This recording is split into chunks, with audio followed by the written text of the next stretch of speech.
Hi kids, it's Mr. Galvan doing part B from Esperanza Rising, the chapter of Las Ciruelas, the plum. Here we go, part B. Mama, you're so pale, said Esperanza. Mama carefully walked into the cabin as if she were trying to keep her balance and slumped into a chair in the kitchen. Hortensia was bustling behind her. I'm going to make her chicken soup with lots of garlic. She had to sit down at work today because she felt faint, but it is no wonder because she is not eating. Look at her. She has lost weight. She has not been herself since that storm, and that was a month ago. I think she should go to the doctor. Mama, listen to her, pleaded Esperanza. Mama looked at her weakly. I'm fine, just tired. I'm not used to the work. I've told you, doctors are very expensive. Irene and Melina were coming over after dinner to crochet, said Esperanza. She thought that would cheer Mama.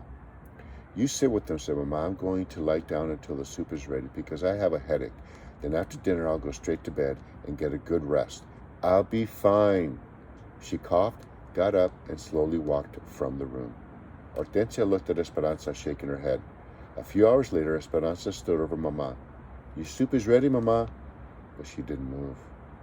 Mama, dinner, said Esperanza, reaching for her arm and gently shaking her.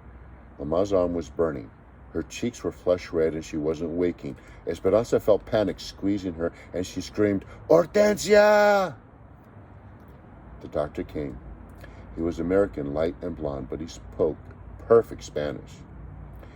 He looks very young to be a doctor, said Hortensia. He has come to the camp before and people trust him, said Irene.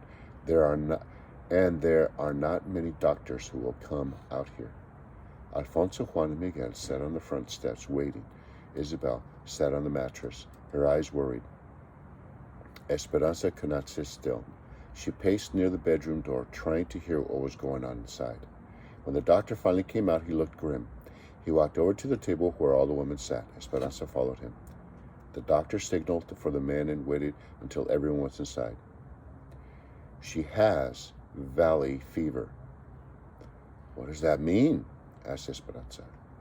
It's a disease of the lungs that is caused by dust spores. Sometimes when people move to this area and aren't used to the air here, the dust spores get into the lungs and cause an infection. But we were all in the dust storm, said Alfonso. Well, when you live in this valley, everyone inhales the dust spores at one time or another. Most of the time, the body can overcome the infection. Some people will have no symptoms at all. Some will feel like they have had the flu for a few days. And others, for whatever reason, cannot fight the infection and get very sick. How sick? Said Hortensia. Esperanza sat down.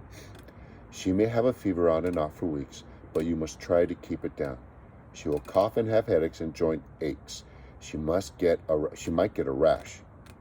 Can we catch it from her? The babies? Asked Josefina. No, said the doctor. It isn't contagious. And the babies and young children have probably had a mild form of it already without you even knowing. Once the body fights off the infection, it doesn't get it again.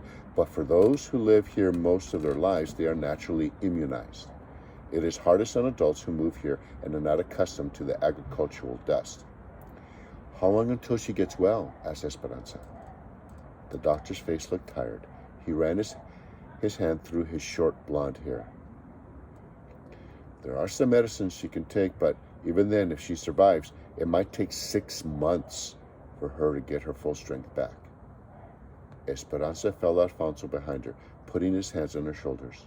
She felt the blood drain from her face. She wanted to tell her doctor that she could not lose Mama too, that she had already lost Papa and that Abuelita was too far away. Her voice strangled with fear. All she could do was whisper the doctor's uncertain words. If she survives.